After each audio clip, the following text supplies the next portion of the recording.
Okay. Calling to order the March Capital Program Committee meeting. Who is overseeing Mark?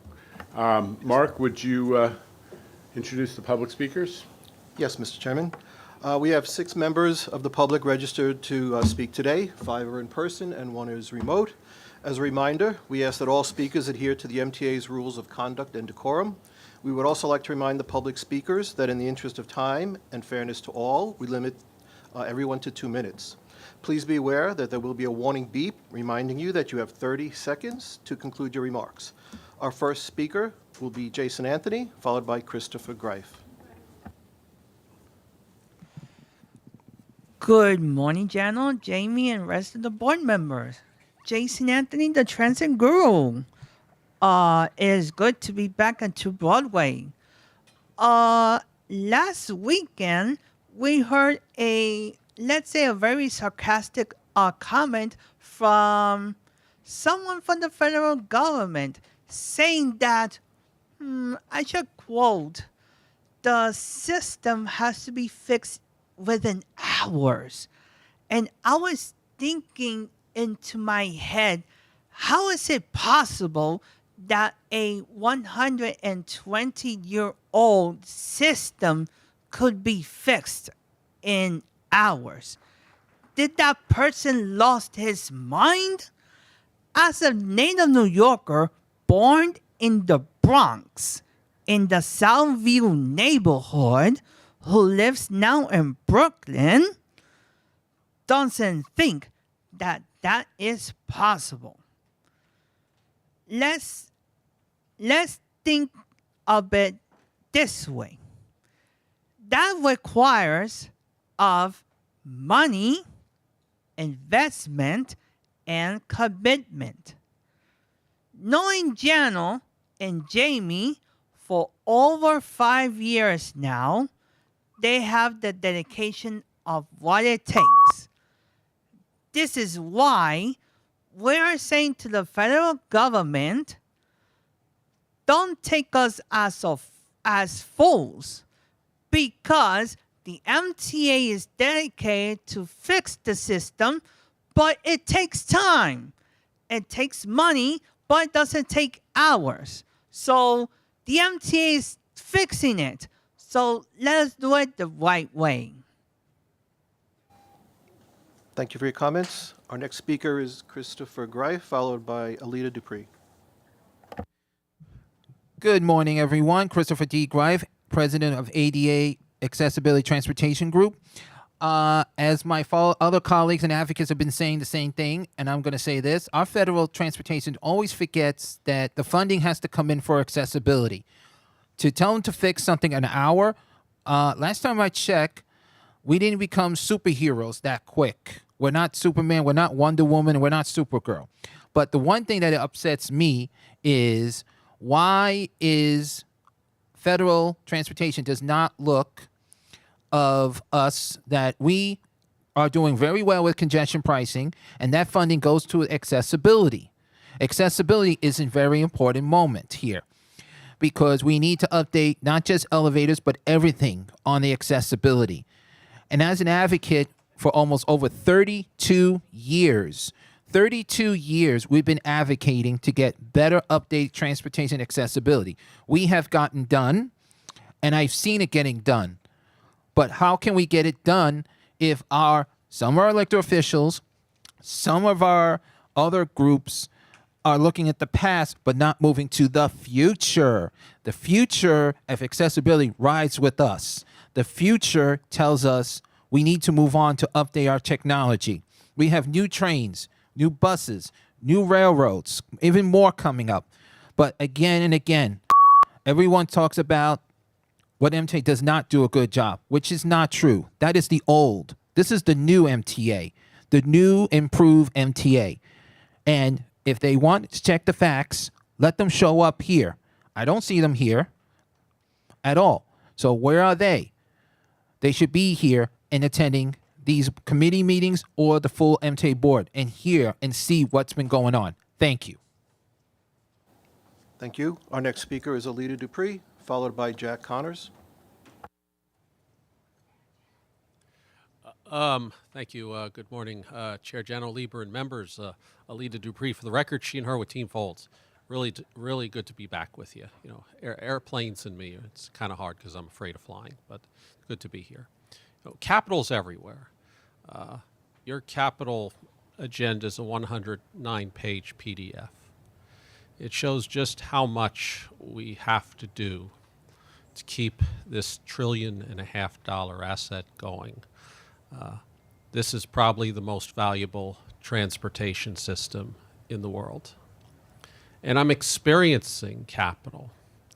And yes, I believe in the congestion pricing. We have to keep working on the congestion pricing and keep that going. Because I have been on the buses, especially on the east side. They are moving faster. The Lincoln Tunnel and the express bus lane is moving faster. So I'm getting into Port Authority quicker than I did before, and I think congestion pricing is having something to do with that. I haven't yet paid a congestion pricing fee because I haven't done a ride share, and ride shares are pretty expensive here. So I was hoping to come and say that I paid my $1.50 congestion pricing fee, maybe next month. But I tell people, next time take the train. Don't get me wrong, I like cars. There's lots of good electric cars out there, lots of new models and new brands. To me, they belong on the thruway. There's no room for them here. Yes, car services are important for a lot of people. But the problem is the single occupancy vehicles. So let's keep the congestion pricing going so we can continue to do this really important work. Thank you. Thank you. Our next speaker is Jack Connors, followed by Omar Vera. Good morning. I'm Jack Connors, Research and Communications Associate at the Permanent Citizens Advisory Committee to the MTA, PCAC. It's state budget season, and with more than a $35 billion gap in the next MTA capital plan, there's a lot on the line for riders this year. Whether it's new signals that allow for more frequent and reliable service, preparing our commuter railroads for the threat of climate change, new 40-minute trips between Bay Ridge and Jackson Heights on the IBX, or simply keeping the ceiling from caving in at Grand Central, riders are counting on Albany to get it right. Unfortunately, unlike other public services, the MTA does not have the luxury of having a dedicated line item in the state budget. Instead, every 5 years, riders become a political football as the legislature and governor wrangle over funding sources. Lost in the dramatics is the vital importance of state of good repair work that must get funded. Too often, the costs of paying for the vital work are not distributed equitably across the region. That's why we put together more than 24 funding options that total well above $750 billion once bonded out, and evaluated them based on equity and climate benefits. Last week, before the City Council's transportation budget hearing, we stood outside City Hall to remind elected officials of the importance of fully funding the MTA capital plan. We're looking forward to heading to Albany tomorrow to do so as well. Despite what certain members of Congress would have you believe, the reality is the vast majority of commuters into New York City rely on some combination of Metro North, the LIRR, and New York City Transit, and even NJ Transit and PATH as well. With the MTA capital plan projected to generate 72,000 jobs and $106 billion in economic activity, every dollar invested in the MTA benefits not only riders, but all of New York State. Thank you. Thank you. Our next speaker is Omar Vera, followed by David Paul Gerber remotely. Oh, hello. Greetings, MTA's Capital Oversight Committee. Welcome to the March edition. I saw that transit this morning. Congratulations on standing firm with congestion pricing. Like even the New York Post admits that the feds have like no way to win this in courts. So that's the way forward. Keep standing firm. We need congestion pricing to fund all these great capital programs that the MTA is planning. we also need to get we also need to prepare for eventually to resume the construction on the Second Avenue subway, at least to complete phase 2, then eventually phases 3 and 4, and so on and so forth. And I fully support that. With that said, I also support what the previous speakers have said regarding like the funding, like gotta work together for it. And with that said, hope you all have a great month, and see you soon. Thank you. Our last speaker is David Paul Gerber, remotely.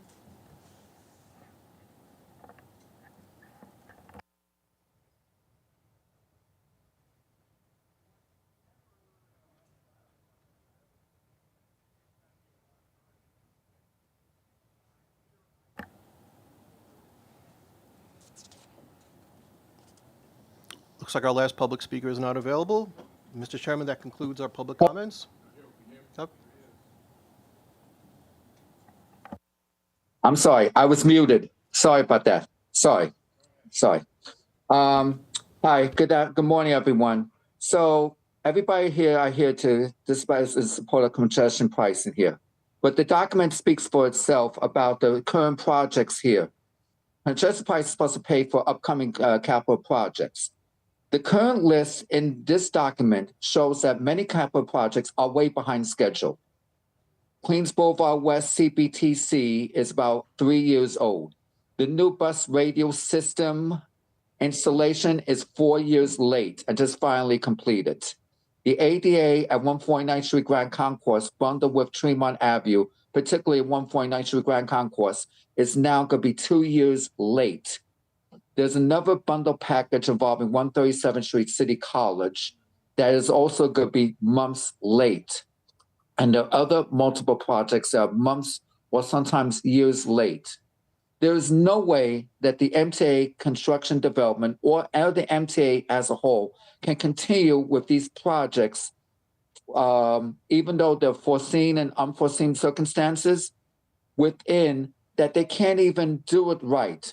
So why should we support congestion pricing for upcoming projects if the MTA cannot even handle and control their own projects? The case in point, 149th Street Grand Concourse, in a previous document last year, shows that the contractor, Total Construction, was doing a very poor, shoddy job. There needs to be a Doge-like system of the MTA's finances to make sure that these capital projects not only spent right, that these projects can be closer on time and on budget as well. Thank you. Thank you. Now, Mr. Chairman, that concludes our public comment session. Okay.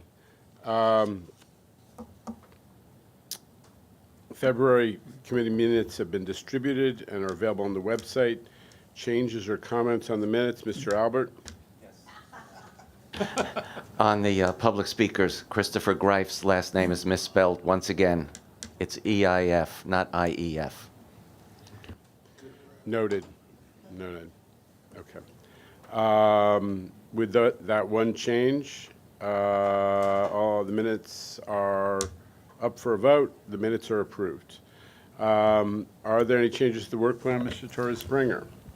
Yes, Chair. We do have changes to the work plan. Today, we'll be providing an update on the progress preparing for the 25 to 29 capital plan.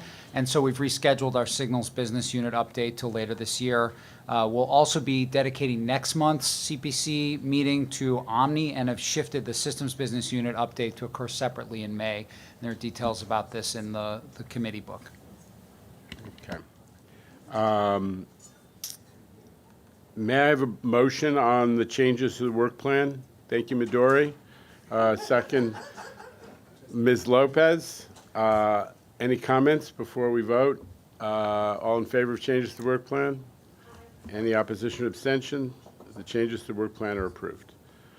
Let me turn it over to Jamie for the President's report. I'll just say apropos of that last comment that I've been heard many times from Jamie about the struggles with the 149th Street ADA project. But the fact that I'm hearing from him all the time about beating the crap out of that contractor because we are very unhappy with their performance is, I think, a positive sign, because overwhelmingly the ADA projects are getting done much faster and much more efficiently than they used to, and I think everybody, member of the committee, knows that. But just couldn't help but comment on the last comment that we heard from the public commenters. Jamie. Thank you for the support on that, Chair. And I will, as I've said to you, I am out of my mind at the performance of that contractor. I was out there the Friday before last with the contractor, attempting to understand why they're not adequately resourcing the project and why they haven't produced a plan to get us to completion. I wrote to them last week, threatening every tool that is available to us to ensure that they perform and finalize that station. We are doing everything we can to deliver better, faster, cheaper. It doesn't mean that we are going to get away with no underperforming contractors ever. The point is, as you say, that we're creating a culture where people are held accountable for this, and it's going to benefit us in the long term. Lots of updates for you today before we get into some updates in general on the 25 to 29 capital program. This is steel going up at Jamaica Bus Depot, the brand new structure, major battery electric bus hub in Jamaica, Queens. That project is proceeding well. We're releasing our 2025 strategic plan today, and I think we have copies available, which we'll circulate to the board members before the end of the meeting. It's a handy summary of how we've saved money through better, faster, and cheaper delivery since the founding of C&D since 2019. We made a presentation to the board at Grand Central Madison on that, and the backup for that is in this strategic plan. But it's very important that we not stop there. We're not resting on our laurels. In the back of this book, there are 40 specific strategies that the whole organization is aligned behind, and we spend time as a senior leadership within C&D on a regular basis going through them. It's to enable us to continue to deliver effectively. They fall into these three categories, and I would note to the committee that we're ensuring we execute on budget and on schedule. That's always the priority. But we're also a key engine for reimagining what the MTA looks like in the future, for planning for the future. And we have to build an organization that continues to work in the long run. So there are goals in here, strategies in here for each of these priorities, and I'm happy to go through that in more detail. We're making good progress on rebuilding service to the Rockaways to last another 100 years. You can see the structure last month that brings a train service onto the peninsula, the Hamels Y. It's really coming along, being fully rebuilt. 50% of the structure is waterproofed. Ballasting installation is done, and we're moving to installing replacement track, power, and signal services, as you can see here. We're also, as we've mentioned before, rebuilding the machinery of the South Channel Bridge, which is that swing bridge between the Rockaway Peninsula and Broad Channel, so it can swing open to allow marine traffic into Jamaica Bay. I want to note, this is another example of us doing things properly in this case. One of the things that has become apparent is 25 years ago, the last time we rebuilt that machinery, we actually, let's say the old MTA, cannibalized the gear equipment from the North Channel Bridge, which is no longer an operable bridge because you would need to dredge Jamaica Bay more to be able to run through there. So the machinery came from the North Channel Bridge, which is why it only lasted for these 20 years. It was already 20 years old at the time.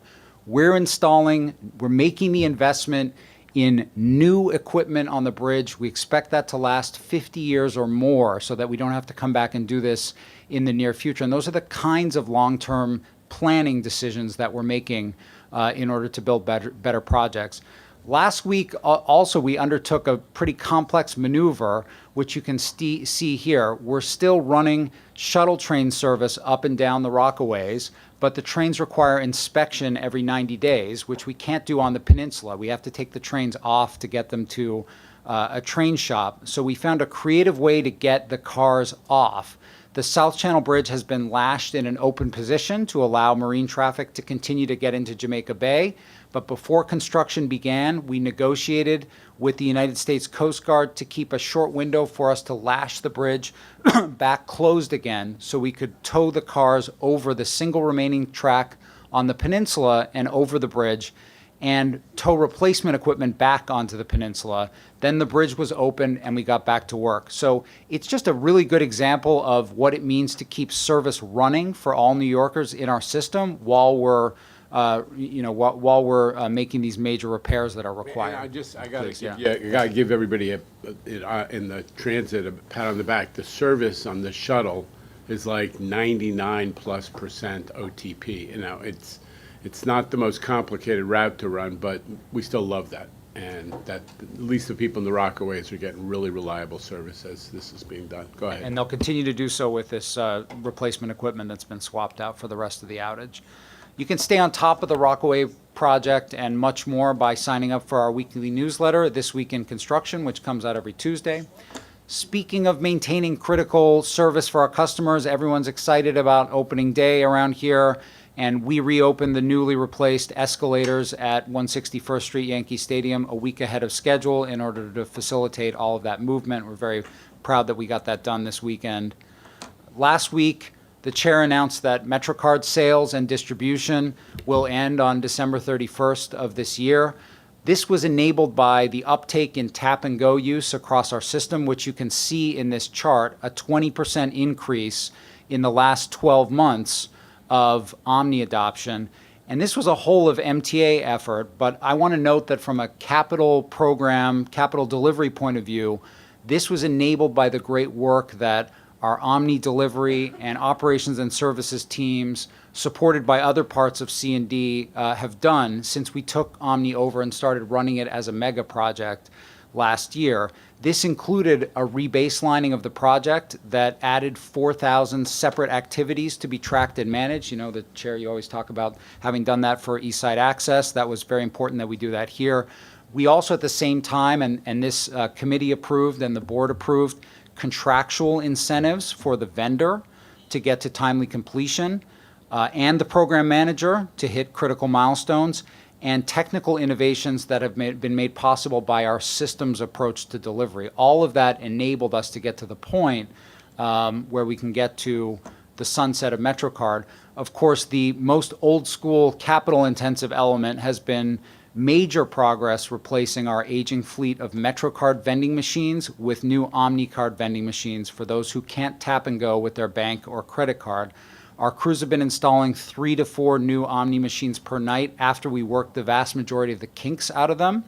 All stations will have these card vending machines by the fall, and we'll be removing the majority of MetroCard vending machines by the end of the year. So, but again, I want to emphasize that, and I didn't say this, the reason that we're able to get to sunsetting MetroCard is that we're able to share the benefits of Omni over the course of the last year with students, reduced fare, fares and paratransit are in motion, pre-tax users are in motion, our bus systems and Port Authority affiliates include a shout out to our board member Blanca Lopez, who's been deeply involved in getting us Westchester Beeline affiliate agreement made. All of that is either done or in motion, which is what's enabling this massive Omni adoption, and we're proud that that's progressing. We also joined Long Island Railroad leadership last week to open a fully renovated Mastic Shirley station on the Montauk line. The renovation modernizes the station, brings it to a state of good repair. We also repaired the platform, the ADA accessible ramp, and installed a new bike ramp under our pedestrian and micromobility strategic action plan. This was done by in-house teams at Long Island Railroad and a small business mentoring program, minority women-owned business enterprise contractor, Orange County Engineering. They did a great job. And I've often used this station and noted that it needs rehab. More than 30 railroad stations will get this type of rehabilitation and priority repair treatment in the 2025 to 2029 plan. Our work on the Interborough Express continues. We received proposals for the major design work that we're proceeding with, which the governor funded last year. The actual project construction requires funding from the 2025 to 2029 plan. We're looking to start the work on design as soon as possible. We're also holding a series of public open houses this spring across the future service area. The next one is March 27th in Ridgewood, Queens. We rolled out 2 open gangway R211 train sets on the G line, which gives riders a 15% chance of riding an open gangway car every time they ride. That was an exciting announcement as we make other improvements on the G. And then I want to note, and I hate to steal our General Counsel's thunder here and our project executive's thunder, but 2 very important awards are coming to the committee and the board today related to 2nd Avenue Subway Phase 2. This is all about moving this project forward as quickly as we can. First, the program manager, who will be so critical in getting the project to timely and on-budget completion. I want to congratulate our project team led by Sib Rizwan and our contracts department led by Matt Ebner. As the staff summary will show you, they negotiated a more than $50 million reduction in the initial price to a budget that we believe is fair and reasonable for this work. More important, this is a very different program management contract, as even I noted, even our friends at the Marin Institute have acknowledged in the last 24 hours. This contract includes a performance evaluation program in which there will be additional payments for excellent performance and a reduction in fee for unsatisfactory performance. There will be incentive payments for early completion of key milestones, including reaching revenue service, the most important of milestones, and there will be liquidated damages for each day that the milestones are delivered late. Our consultants have learned we will enforce those provisions. We're also implementing a major cost-saving measure with the second action that's coming to the committee by converting the final contract for the station systems and fit-out to design, bid, build. We always talk about finding the right contract model for the job, and in this case, we identified that design, build leaves too much risk and complexity on the table for this contract, so we're initiating full design of this work. While this is an expense that we're incurring now, it is avoiding the cost of design and much more risk through a future design build contract, likely tens of millions of dollars in our estimate that we're avoiding in terms of risk by taking this action forward now. I'm going to move into the 25 to 29 plan unless, Chair, there are any comments or questions from you. Just want to give the board an opportunity to comment on or raise any questions with respect to the update. And after that, I asked Jamie to, the budget is under negotiation in Albany. Our capital plan is hanging in the balance. And I think it's an important moment for us and the public that follows the MTA, our board meetings and activities, to be reminded of what's in the program, because there is a lot at stake, and we did adopt it some time ago, even though there's not a program on the table at this minute. It made sense for us just for both the board and for the public at large to recap what's at stake. But any questions on the other material? Okay, go ahead. Great. So as you said, some updates on both what are we doing on public outreach and dialogue related to this plan, and then the work by C&D and the whole MTA really to ensure that we're positioned to implement the plan. And in particular, we're going to hear from both our head of development, David Solomon from New York City Transit Facilities about in-house work that we're focused on in this plan, and then Camilo Arroyo has actually a exciting announcement about ADA stations in this plan as well. But first, I want to note we've spent the last 6 months and really much longer dating back to the 20-year needs assessment, doing extensive outreach and public engagement with elected officials, advocates, everyday riders, 6 in-person open houses on the plan across the region, plus dozens of virtual outreach events and a lot of meetings and briefings on the plan. What have we been saying in these meetings? You've heard versions of this story. This is a state of good repair plan. 90% of it is state of good repair. It's based on the most extensive conditions survey that we've done in our history. We showed that some of the behind-the-curtain assets that are most critical to the safe and reliable functioning of the system are in a state of disrepair and continuing to decay. This MTA and the leadership that supports it are picking up that challenge and ensuring that we address critical assets like power substations. We talked about it a lot. They'll see a $4 billion investment in this next 5-year plan to prevent further deterioration and to move some of those critical assets in poor and marginal condition back into the more reasonable condition area. And of course, those incidents that have occurred recently that are caused by failure of our power systems have laid bare some of the vulnerabilities in our system. It's major disruptions that are caused by power failures. For instance, a signal power failure at Columbus Circle in January, we've talked about a lot. Another power failure at Delancey, Essex, that impacted the F line in late 2024. These are urgent state of good repair needs that we have in the system. And the work that we need to keep the system running and improve it is in this plan. We actually also have a set of these maps that we're going to make sure the board members all have, all printed and ready. I think Steve has those. We'll hand them out after the meeting, summarizing all of the work that we're getting done within this plan. And just as a reminder, some of the highlights: frequent and reliable service, 2,000 new rail cars, modernizing signals on 75 miles of the subway system, rebuilding or repairing 80 of those substations with that $4 billion. Key infrastructure, the Grand Central Artery, 30 railroad bridges and viaducts, overhead structures, tunnel structures, beginning the construction of the Interborough Express. And then a lot of customer experience improvements get done as part of that state of good repair work. 60 or more stations will be made accessible. More on that from Q in a minute. Priority repairs at a lot of stations, and a lot of security measures that are in this plan. Hundreds of millions of dollars of investment in security measures, including cameras, other security infrastructure, new fare gates at 150 subway stations, new technology to communicate with those that are ensuring safety in the system as well as our customers. And then lastly, taking action on extreme weather, new infrastructure to address stormwater flood conditions.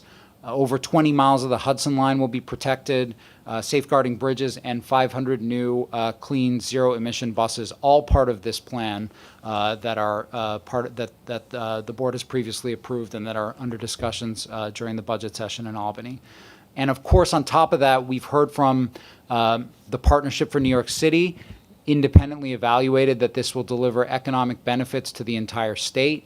And we project that those benefits will be shared by minority women business enterprises, up to $7.5 billion in contracts to be awarded to those types of businesses, which is a way to build generational wealth and also diversify our contracting pool, make sure that we have enough contractors entering our pool to be able to get the work done over time.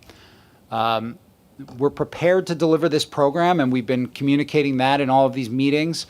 We've identified $3 billion that we've saved since 2020. We talked to the board about that last month. As a result, like the MTA operating budget, the new capital plan is a 4% reduction in real dollars when we control for inflation, despite delivering much more. Many more power substation repairs, many more railroad bridges. All of these categories you see on this chart are an increase over the 2020 to 2024 plan. And what we've been hearing back as we've done that engagement is very strong support from a range of stakeholders. Regional Plan Association put out a report about how important this plan is in the last couple of weeks. We're hearing from business, we're hearing from labor, we're hearing from contractors, and we're also hearing a lot in our conversations with legislators. And I think what's notable is there's scarcely any, if any at all, criticism of the plan itself, just uncertainty about the approach to funding. But I think we've got full endorsement of the importance of getting this work done through all of this outreach that we've done. And while we wait for the process to play out, we're preparing for implementation. We alluded to some of this last month when we talked about cost containment, but today we want to highlight a few actions that we're taking in a bit more detail. And for that, I want to hand it over to Stephen Lohr, who runs our development group at C&D. Thank you, Jamie. Good afternoon, everybody. Today I'll be giving an update on our behind-the-scenes progress to advance the 25-29 plan in these three key areas: shaping our projects, building up our capacity, and preparing our designs and procurements. So first, building out the project-specific details of the plan. Thanks to the incredibly detailed 20-year needs assessment, we have a ton of data to build upon. And we've been working very closely with the various different stakeholders across the MTA, in particular across the operating agencies, to confirm prioritization of assets, to look opportunistically at how to best address multiple needs at once, and to build our new project bundles that focus explicitly on service outages, as I spoke about at last month's CPC. In particular, today we want to spotlight the work to further develop the 25 to 29 accessibility program, and I'm going to turn to Kumail Arroyo to talk just a little bit more about that. If you need this, Q. Thank you, Stephen. And personally, I'd like to give a huge shout out to C&D and our team throughout the organization who have been really pivotal in helping us engage with the public. We've hosted community conversations with all boroughs, the elected officials, the disability community, to really help us understand where to go next. We are fully on board with the commitment to not be more than 2 stations away from an accessible station, 1 station away now, 2 if you add on either side. And in that conversation, we've been engaging with the community, the advocates, to really hone in on where to go next. That's why today we are happy to first tout the fact that we've had the very first online forum at the MTA to seek engagement from the public. Members of the community who have something to say, but for whatever reason may not be able to join us on site, have been able to give us their feedback. And we've heard from over 1,600 customers throughout the city about where they want us to go next, where they want us to focus in. In addition to that, we've been holding engagement conversations, and not only with riders, but elected officials, and also following our matrix criteria, which is statutory, to help us understand where to go next based on ridership. Really, there's a science behind this. This is not a willy-nilly exercise. If we could go to here we go, next slide. That is why today we're able to announce 13 additional stations to this draft plan that we've made public. When we released the draft plan, we had 30 stations that we'd identified we were going to next. Today, as you see those 30 stations in the background, highlighted and forward, you have an additional 13 stations to help us close those gaps of inaccessible stations. I'm very proud to say that we've heard from the advocates. Their comments are reflected here. The elected officials' comments are reflected here. But we're really not missing the mark. We're doing this in tandem with the public, and I'm really proud of this plan. But as you heard from the chairman and Jamie, this is our draft plan. This is where we intend to go. The money isn't here yet, but that doesn't mean that the work has stopped here at the MTA. Thank you, Stephen and team, for helping us develop this further. Thank you, Q. So accessibility is obviously one of the more public-facing versions of this, but we're doing this for every single asset category, going through our priorities.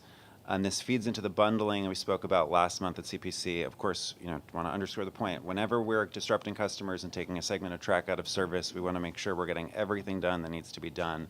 So here's an example of another one of these comprehensive line bundles, this time on the Lenox Avenue 2-3 line in Upper Manhattan. We have 2 of the 43 ADA stations from the map that Q just showed, 110th Street and 125th Street. We'll be making those stations accessible. But to be executed along with that work, we're going to be replacing other elevators, repairing components like columns and floors and walls at 5 stations, rehabilitating the concrete and steel defects in the tunnels, and addressing various deficient elements of the power system. And you all know how urgent and critical that is. We've spoken about it a lot. And again, we'll do all of this as part of one project instead of 5 separate projects over many years. We want to get in, we want to get it done. So that's a key way in which we're refining the program. Next item for today is building up our capacity. So of course, as we put these projects together, we need to make sure we have the resources to deliver them. Last month, Sean Moore, our Chief Administrative Officer, spoke at how we're staffing up in C&D to manage these projects.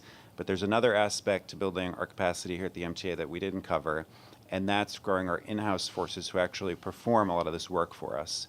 When we're choosing the best delivery method, it's sometimes these in-house groups whose flexibility and whose technical expertise may actually be the most efficient delivery method. And David Solomon, who leads our facilities group in subways, is going to talk about our readiness in that area. Thank you, Steve.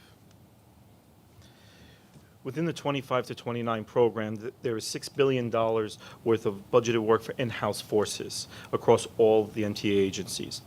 This investment in critical infrastructure will lead to improved safety, service, reliability, and improved operating environment for both our internal and external customers. Working with our partners in C&D and John McCarthy, Chief Policy Chief of Policy and External Relations, who really championed this cause, we've identified additional programmed work to add over 300 jobs in New York City Department of Subways alone. These additional 300 positions are yet another piston in the economic engine that is the 25 to 29 capital plan. Additionally, these projects are estimated to generate tens of millions of dollars in savings versus the traditional third-party route. Some examples of this additional work that will be undertaken by Department of Subways facilities are interior staircase rehabilitations, mezzanine station component work, platform barrier edge installations, above-ground substation roof and enclosure work, shops and yards component work, and then also our partners in MOW will also be undertaking fabrication of the platform barriers as well as structural defects on the elevated structure. This is one example of in-house labor used to deliver a great product for our customers. The platform edge barriers directly impact that sense of safety and security for our customers.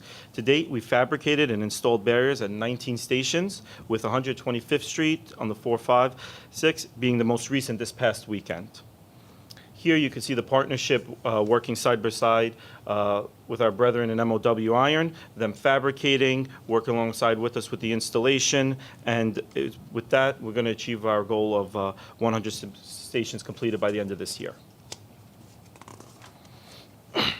Another example is employee facility rehabilitations. With over 3,000 employee facilities scattered throughout our system, the 25 to 29 capital plan really seeks to improve the operating environment for our employees. These types of projects have always been championed by Chairman Lieber, by President Critchlow, and often go unnoticed when we talk about the capital program, but they are critical to the day-to-day operations. Our greatest asset is our employees. They work in some of the harshest conditions in the operating environment, as well as deal with some of the harshest weather conditions. Having a clean facility that's well lit, free of defects, is a way of improving morale and showing our employees that we care about them. Proud to say that in 2023 and 2024, we've completed over 200 facility rehabilitations, and that is significantly more than the 2 prior years of only 76. And that could not have been achieved without the capital investment that the plan gives us. And in addition, the 25 to 29 program also increases its investment in in-house labor dedicated to employee facilities by additional 81 positions. With that, I'll turn it back over to Steve. Thank you, David. And then lastly today, we really want to highlight the urgency with which we're advancing this work. So a couple different projects I'll talk you through. It is our responsibility as stewards of the system. The chair's been saying we're racing against time here. This is a 5-year plan. We are in year 1 of that plan. We're well into it, and so we're moving these projects rapidly. And I'm going to show you a few examples of progress on that front. First, installing modern signals on the Liberty line out to Ozone Park. The A, of course, is the longest, one of the least reliable lines in the system. These signals are 79 years old. We intend to get their replacements awarded before their 80th birthday. You guys have heard we've added this to the Fulton CBTC procurement, bundling projects that make sense together regardless of the plan that they're funded in. The RFQ for this was already released. We'll be releasing the RFP within weeks. We just need the 25 to 29 plan to be funded in order to award this project, so we're ready. Rolling stock. We have a contract option for 131 new express buses lined up to replace buses that are now past their useful life. It's ready to be exercised as soon as the 25 to 29 plan is funded. We also have options for 21 articulated buses and for 45 subway work locomotives, and those are extra critical. That's the equipment that allows us to get the rest of this work done. So we've lined these schedules up for these options so that they are ready to go. We just, of course, need the funded plan to exercise them. Grand Central Train Shed, you're all familiar with the criticality of this facility, the epicenter of Metro-North service, and you're all familiar with the severity of deterioration here from decades of degradation.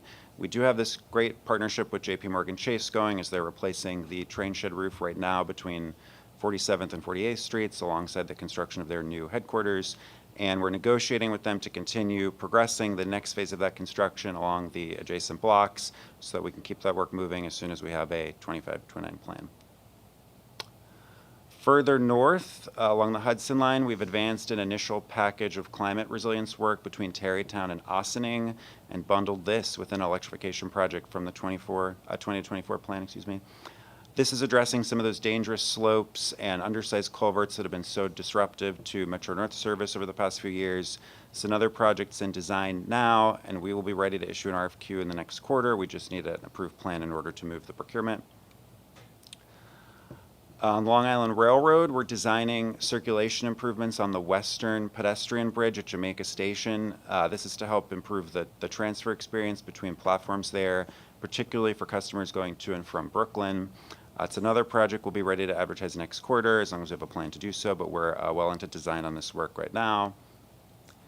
One more on Long Island. We've addressed so many of the mainline stations as part of the third track project, but two of the last ones that are in truly dire need, Floral Park and Belrose, will be completely reconstructing the platforms at these two stations, including other state of good repair work and ADA upgrades, including making Belrose accessible. It too will be ready for procurement next quarter. And then lastly, critical life safety upgrades in our two vehicular tunnels. These are upgrades to the fire suppression and ventilation systems to ensure that the tunnels remain safe in an emergency. Again, we're designing this project now too. We'll be ready for procurement in the next quarter as long as we have a 25 to 29 plan to put the RFQ out. So I hope the progress here is apparent. Just want to note too that this is all in addition to the $12.5 billion of commitments that we put out this year as our goal from the 20 to 24 plan. It's on top of that. It's because we know these projects can't wait. We're ensuring they're ready to go, and we'll be excited to hopefully move them forward into construction very soon. Jamie will talk a little bit more about the implications of that. I think the team has done a great job of showing you that we're ready. But to start where Steve ended, just to, we do hear people ask the question, well, you have billions of dollars left in the 20 to 24 plan. Why don't you just spend that? And I think Steve has forcefully showed you why that doesn't make sense. First of all, we're on track for our largest award year ever, over $12 billion worth of work. In order to keep the work going, we need a fully funded plan. But second, this is we track this stuff in a much more rigorous analytic way now.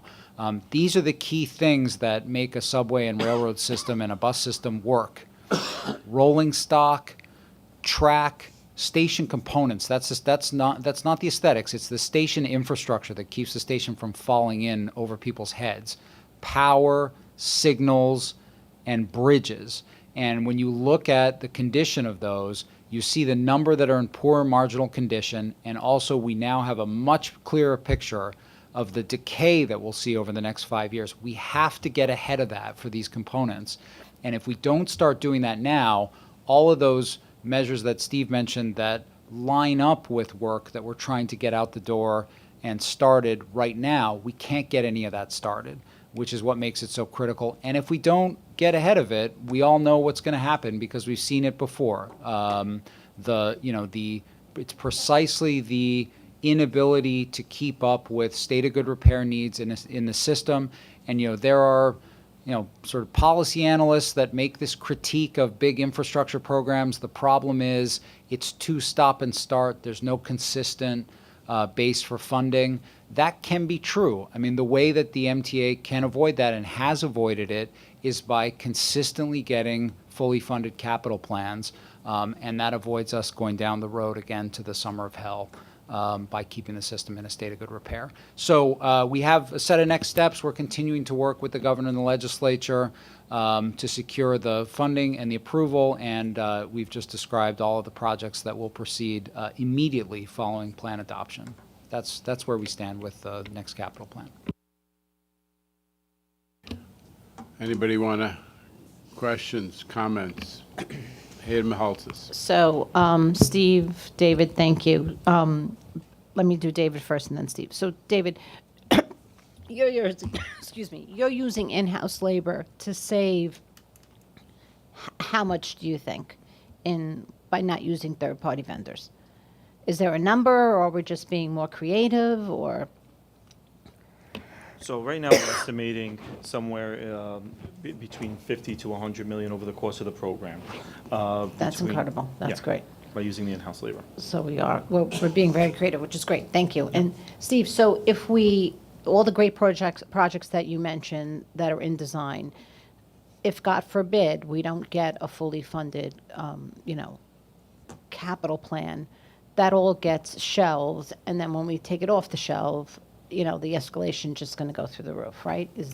The escalation goes through the roof. You start picking the projects apart and doing them inefficiently, which is exactly what we're trying to avoid.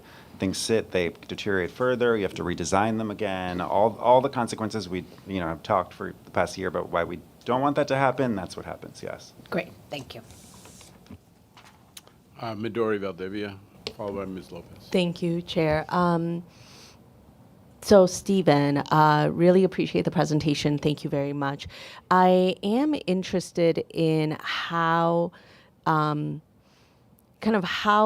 it takes now with the bundling. So that's added scope. So I'm curious about, has that resulted in any kind of unexpected impacts as it relates to like procurement, because these are much bigger scopes, or do you feel like the market is very much ready to take that on?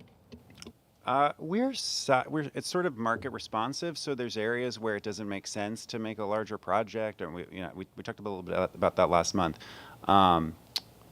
There's certain project types where we want a small contract, certain where we run a medium contract. One of the tenets of this bundling is saying, hey, electrical work is electrical work regardless of whether it's in a station or a tunnel, and we should put that together. So the strategy is to be really sort of responsive to what the industry will allow.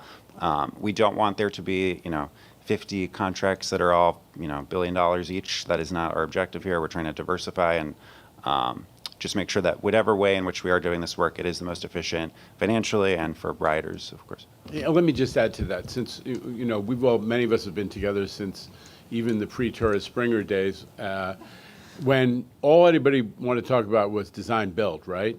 And we have used design build very successfully on major projects, but along the way, we've also developed alternative delivery models that are appropriately matched to projects. You heard a lot about A+B procurement, where we have a fully designed project of maybe smaller scope, but what we do is we focus everybody on like what are the outages and what's the schedule, so we optimize the value for the agency that way.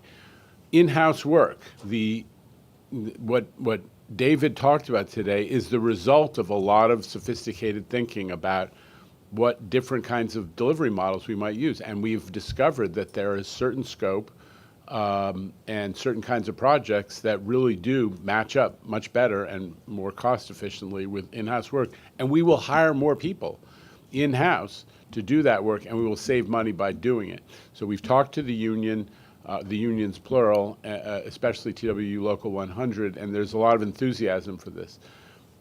Part of this was, I'll take a little credit. Remember David Solomon used to run this building? Remember, everybody's happy, he'd bring you everything you want swag, you want a snack, you want a massage, Solomon? Yeah. You bring you everything you want. And I watched this for a year, and I said, this guy is being underutilized. And we sent him over to Transit to do in-house work and to fix the employee facilities, because I have always felt that the employees' facilities deserve more attention, that when you go out and you see a job and you see a facility that doesn't have proper accommodations for women in particular, as our workforce diversifies, that we need to move forward, and we need to stop having things that look like locker rooms from 1952, right? In many cases, not adequate at all. So David took that over. He's made a big go of it, and we learned. We learned that we can get a lot done with a strong management team and a great team of in-house workforce, right? So that's what we're building on, is learning more about the different approaches to projects, and that's reflected in the great presentation we've heard. Blanca Lopez. Actually, I just made a comment from the $12.4 billion man over here on the contractor community response. Your question was, I thought whether it takes longer to procure these bundled packages, and the answer is No, I mean, there are more complicated, sometimes a package has complicated work, and it takes a little bit longer to explain what that work is during the procurement process, and it makes sense to have a longer period, but simply bundling the projects does not add time to the procurement. Thank you, Mr. Chair. Simply just a general comment. I appreciate this presentation, and I like the fact that we're continuing the momentum. You know, we need to continue to make a case. We need to continue to identify effective additional add-ons that makes the case that this is a critical time and this is a critical plan. So while we wait, we continue to do our work. Let's bring it to a little bit of a punchline. Every one of us comes from somewhere, right? We all have relationships, people who appointed us, whether they're institutional relationships. Now is the time to make sure people understand that we need to fully fund this program. I just remind everybody, if anybody says, well, it's a lot, I said, wait a second. We went to JP Morgan Chase and said, if we were trying to bring this thing really closer to a state of good repair, what would be the right number? And they told us it was like 110 billion, okay? Based on what Con Ed would do, the way freight railroads handle their infrastructure. 68 is a minimum program. As Jamie has said, it is south of the rate of inflation versus our existing program. And because of that decay curve that Jamie has shown so effectively on a couple of those slides, if we underfund now, we may be in a worse position come 2025 than we are now. We cannot afford to let that happen. So when people say to you, well, you have money that's unspent from the current program, that's true. COVID happened. We didn't spend capital money for a couple of years because we were saving it to see if we had to spend it to keep the lights on. But what we must not let happen, we must start the design and the procurement of all this new work we've identified. Because if we don't start it now, we will get behind the decay curve and we will have more power substations in a poor marginal condition at the end of the program than we do now. And we have 81 now. So we got to get ahead of the decay curve. That is the reason that we're pushing so hard for a fully funded program. And I just a tip of the hat to the advocates, some of them here in this room, who have been very vocal in supporting the need for a fully funded $68.4 billion MTA capital program.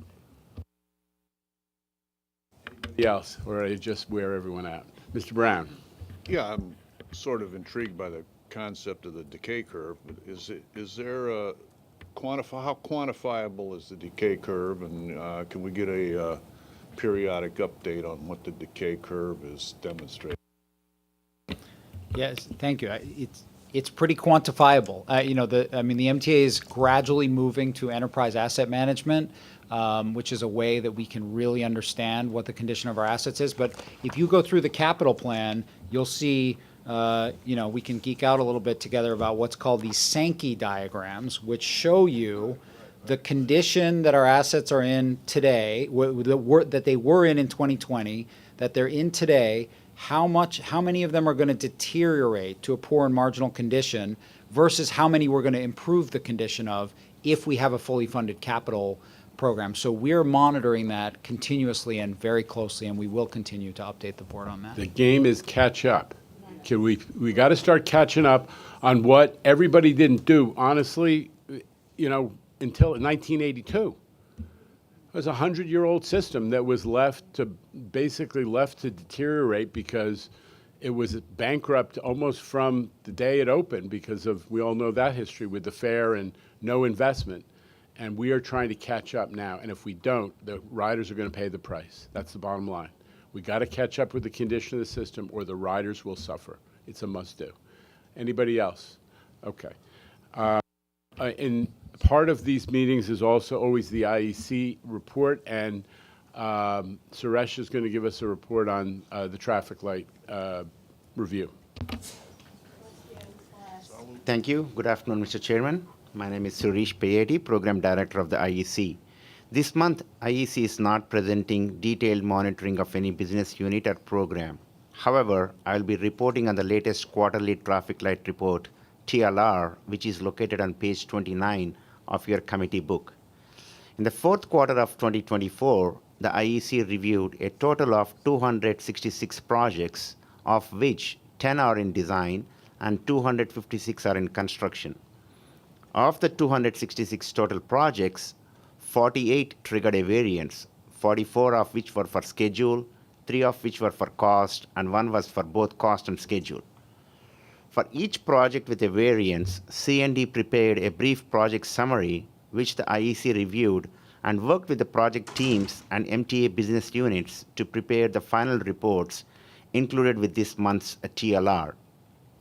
The 48 projects which experienced schedule and cost variances this quarter were impacted by challenges common to all business units, including unforeseen field conditions, poor contractor performance, scope changes, and limited MTA resource support, which includes issues like personnel shortages to support general orders, limited staffing availability in the project team office, and difficulties obtaining standalone GOs. The IEC notes that this quarter, when possible, C&D was able to take advantage of opportunities to undertake additional facility, equipment, and system improvements. These changes are noted in 7 of the variance reports. To expand upon the major challenges we just noted that impacted the MTA's project performance this quarter, we would like to note limited track access affected 10 in-house track projects, which are heavily dependent on utilizing general orders and piggybacking opportunities. The lack of available general orders and MTA resource support required changes to the track program goals this quarter. To this point, the IEC has observed that the track department has been able to make quick changes to their planned activities by moving their forces to other locations and assisting with priorities on other lines, enabling other track work to be completed. Also, this quarter, contractor performance was a factor on 9 projects which C&D is addressing. C&D has been strategic in improving project planning requirements to avoid similar problems in the future. In addition, scope changes were a factor on 8 projects due to issues including water infiltration, compliance with new code changes, and upgrades to existing equipment and life safety systems. Finally, the lack of support from third-party stakeholders like Con Ed delayed site installations and timely permit approvals on 5 projects. C&D has been developing MOUs and utility agreements with third-party stakeholders, including other agencies and utilities like Con Ed, to improve upon interagency coordination and communication to further reduce project disruptions. Overall, during the fourth quarter, 83% of the projects reviewed did not trigger a schedule variance, and 98% of the projects did not trigger a budget variance. This concludes our update on the latest TLR results. Okay, you're very kind to acknowledge that some of these challenges are not of C&D's making, but I particularly want to focus on one, which is the track program historically has been viewed in terms of whether it accomplished specific sections of track that were identified in the plan. The track program generally is opportunistic, right, Suresh? So frequently when you're not doing a GO for whatever reason for that section, they move to another section of track. And you know, I think I've sent the message that I would like you and C&D to work out how to track those, pardon the expression, to review those projects differently, because it is not a shortcoming when instead of doing a piece of track that was unavailable because there was no GO, they move to another one and get the same work done, albeit in a different location, right? So that's a discussion that you guys should be having, so the public doesn't get the impression there's a project failure when that happens, because that's not a failure, I don't think, at least. All right, Jamie, you wanted to say something. Just echoing that, we you know, it's a constructive dialogue we have with the IEC. This is a valuable tool, and I would say, you know, particularly Mark Roche, who runs delivery, spends a lot of time, and all of his direct reports spend a lot of time going through this. We're heartened by the fact that 83% of the projects are on schedule and almost none of them are over budget that you reviewed. And, you know, Chair, as you said, you know, there's a few different, we do have to be cognizant of a few realities here, right? One is in-house work the fact that it's not hitting a schedule that was arbitrarily set doesn't mean it's off schedule. It just means that we use the outages for different purposes. So it's not really a clean sort of thing. There are other projects, and you mentioned them, where we made strategic decisions to add scope to a project while we were there. We found more deteriorated steel and said, instead of sealing this back up and walking away and letting the steel deteriorate, we're going to add this to the contract and get the work done while we're here. Well, that actually, technically looks like we're off schedule. And there are certain places where we made business decisions to hold a contractor accountable and say, you know what, we're not satisfied with the way that you've done this. We're not giving you, the substantial completion that means, the final completion of the project. We're going to wait until the job is done adequately. And so that does result in some schedule variances. It's a good open dialogue where we go through these case by case. We learn things from them. We're always open to that, but we also, I think, all have to acknowledge that this is a slightly imprecise tool for, holding this agency accountable. Okay. Anybody else on any of these topics? Okay, let's do the procurements then. Mr. Iceland. Yes, thank you. So this month, Construction and Development is presenting 5 procurement actions totaling $251.8 million. The first, as President Torres Springer mentioned earlier, is in the amount of $186.6 million. It's a new award to a joint venture comprised of AECOM and HNTB for a publicly advertised and competitively solicited contract to provide project management consultant services for contracts 2, 3, and 4 of the 2nd Avenue Subway Phase 2 project. Contract 1, which was awarded in December of '23, is being managed separately. The services to be provided under this contract include procurement support, design compliance, construction compliance, and management and testing, management of testing and commissioning. The selection for the contract was determined through the one-step qualifications-based procurement process required by the Brooks Act for federally funded engineering services contracts. And also, as President Torres Springer mentioned, and as Chairman Lieber always insists upon, this contract includes a performance evaluation program pursuant to which the consultant's fee will be adjusted upward or downward based on his performance. It also includes incentives for early delivery of key milestones and liquidated damages in the event of delays to those key milestones. The next is a modification to the contract with Phase 2 Partnership, which is a joint venture of WSP and STV. They're the design consultant for the 2nd Avenue Subway Phase 2 project. The modification is in the amount of $59.962 million. It will advance the design of Contract 4 from a 30% preliminary design to a 100% final design, which is required for a design bid build contract, and will also include procurement support for the award of Contract 4. As background, Contract 4 was originally envisioned as a design build contract. However, we've determined that Contract 4 is not suitable for design build based on feedback from the contracting community, that there would not be sufficient interest in a design build contract for the scope, the fact that there's little, if any, design value to the design build approach here, because this type of contract, the design requirements for the systems and finishes are prescriptive and need to be consistent and connect to the existing subway system. And also because of the need to advance the design for Contract 4 now to provide necessary design details to Contracts 2 and 3, which must be awarded in advance of Contract 4. The next item is a ratification of a modification in the amount of $487,000 to a contract with Empire Control Abatement to reconcile unit price quantity overruns and underruns.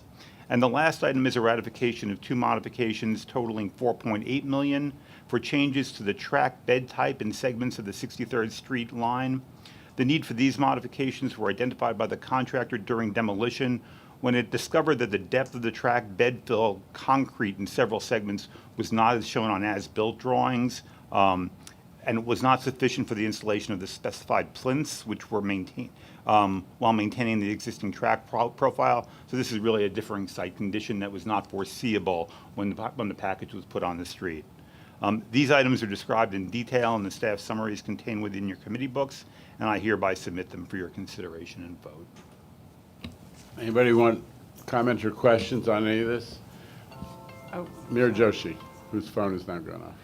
Just a quick question on the incentives in the construction management. Are you planning to have similar incentives on the, in the actual construction contracts? Yes. How do the two work together?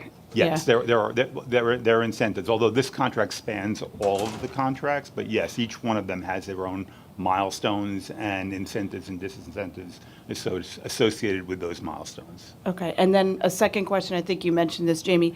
Is the cost differential going from design bid build to design build? Because design build there wasn't much interest in that, and reverting to design bid build, what is the expected difference in cost? So, I think we expect to do better because there's less risk and we'll have more competition. That was the first factor. But the design needs to be done anyway, and so we're just moving it up. So, based on just escalation alone, it should be better priced because it's being done earlier. So we don't see any disadvantage here in terms of cost for moving it up. Okay, thank you. And the just whether you or I are going to say that the thing we don't know and we can't quantify is what does it look like at the end of this project if the last contractor can say, it wasn't clear to me what what I was supposed to do when the tunnel contractor was done or when the cut and cover contract was done. And we went through that. The MTA has gone through that with East Side Access, precisely that condition where one contractor was able to point at another and say, it wasn't clear, I didn't know what I was supposed to do, and that delayed the project. Whether that was a reasonable claim or not is another question, but this allows us to avoid anyone having that excuse. Things will be very clear on the systems and the fit out of the station, and that will support the tunneling contract, the cut and cover contract getting done, connecting up, and then the actual work of this will be much more clear. I think that's the way we've set this up. And we do have our project executive, who's a world-class, world experience guy who made this recommendation, Sib. I think we've said it. You don't have a microphone nearby, but you're nodding. In case it, yeah.